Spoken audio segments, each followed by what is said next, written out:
भारताचा बोधिसत्व मूक नायका, मोडल्या रूढी त्या परंपरा, दिव्य तेजा तूच सकल न्यायदायका. सूर्य तू शिल्पकार तू, भारताचा बोधिसत्व मूक नायका, मोडल्या रूढी त्या परंपरा, दिव्य तेजा तूच सकल न्यायदायका. जीवन तुझे आम्हास प्रेरणा, दाही दिशा तुझीच गर्जना. गर्जना भीमराया, माझा भीमराया, भारताचा पाया, माझा भीमराया, आला उद्धाराया, माझा भीमराया.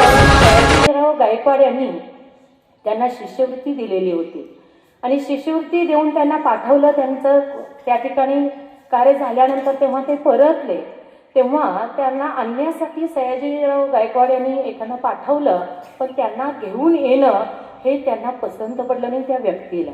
तेव्हा एका वृक्षाखाली बसून ते त्यांच्या डोळ्यातून अश्रू जे पडले, त्या अश्रूंवरून त्यांनी एक ध्येय मनाशी बाळगलं की आपण जे काही करायचं आहे त्या समाजातील व्यक्तीला न्याय, समता, बंधुता या सगळ्या गोष्टी की ज्या संविधानामध्ये उद्दिष्ट म्हणून आपण संबोधतो, ते सगळं काही आपण या समाजातील प्रत्येक व्यक्तीला समजलं पाहिजे आणि हे उद्दिष्ट, हे ध्येय गाठण्यासाठी वाटेल ते प्रयत्न आपण करायला लागू दे, ते केलं पाहिजे. विद्यार्थी मित्रांनो, एवढंच नव्हे, त्यांनी राजगृह सुद्धा बांधले. बघा त्यांचे विचार कसे होते. राजगृह बांधले, जे त्यांचा मेन समाज जिथं त्यांना भेटायला येत होता ते मात्र अतिशय सुसज्ज केलेलं होतं, पण आपली जी खोली आहे ती अतिशय साधी होती. कारण एवढं ज्ञान असून, एवढं अफाट वाचन असून, अनेक पदव्या, अनेक भाषा, याचं सगळं ज्ञान असून सुद्धा स्वतःला कधीही ते मोठं समजत नव्हते. अशा महामानवाला, अशा विश्वरत्न बाबासाहेब आंबेडकरांना मी अभिवादन करते. आणि प्रवास होता तो अगदी जन्मापासून सुरू झालेला होता. बघा, अगदी लहान असताना जेव्हा ते त्यांच्या आईसोबत कपडे खरेदीसाठी गेले, तेव्हा एक गोष्ट प्रकर्षाने त्यांना जाणवली की त्यांची आई जेव्हा दुकानामध्ये साडी घेत होती, तेव्हा तो दुकानदार अगदी वरून तो साडी टाकत होता त्यांच्यासमोर. आणि ती साडी पाहत असताना त्यांनी, म्हणजे बाबासाहेबांच्या आईंना त्या साडीला हात लावू देत नव्हते, तुम्ही लांबूनच पाहायचं. म्हणजे तिथून त्यांच्या मनाची ही घालमेल सुरू झाली. समाजामध्ये इतरांप्रमाणे आपल्याला का स्थान नाही असं तेव्हा त्यांना वाटू लागलं. मग असे बरेचसे प्रसंग त्यांच्या आयुष्यामध्ये येत गेले. त्यातलाच एक भाग म्हणजे आता शालेय जीवन. शालेय जीवनामध्ये देखील बघा,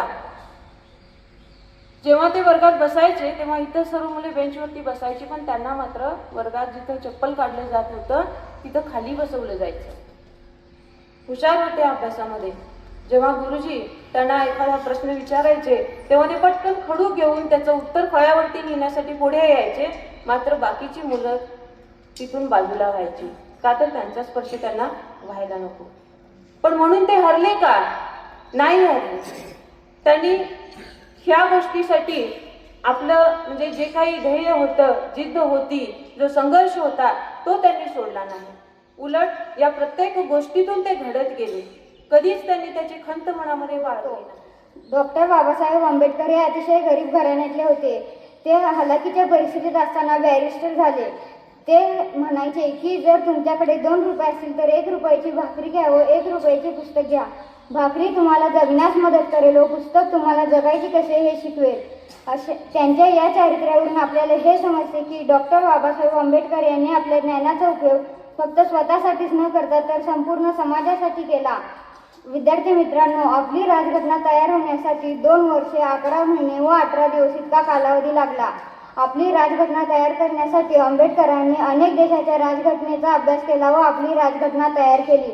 म्हणून त्यांना भारतीय राजघटनेचे शिल्पकार असे ओळखले. मोठ्या पदापर्यंत गेले, कायदे मंत्र्यापर्यंत गेले आणि भारताची राज्यघटना त्यांनी लिहिली. राज्यघटनेमध्ये जेवढे जेवढे सदस्य होते ते यांच्या कार्यापुढे एवढं थकले की शेवटच्या एक आठवडाभर त्यांनी स्वतःच एकटे रात्रंदिवस लिहित होते.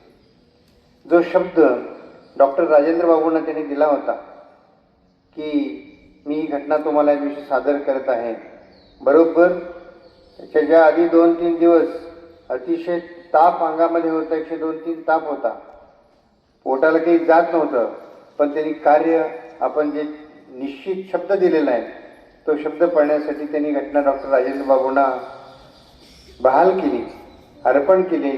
तेव्हा डॉक्टर राजेंद्र बाबूंच्या डोळ्यातून अश्रू येत होते की किती जिद्दीचा माणूस आहे, देशासाठी किती काम करतो आहे.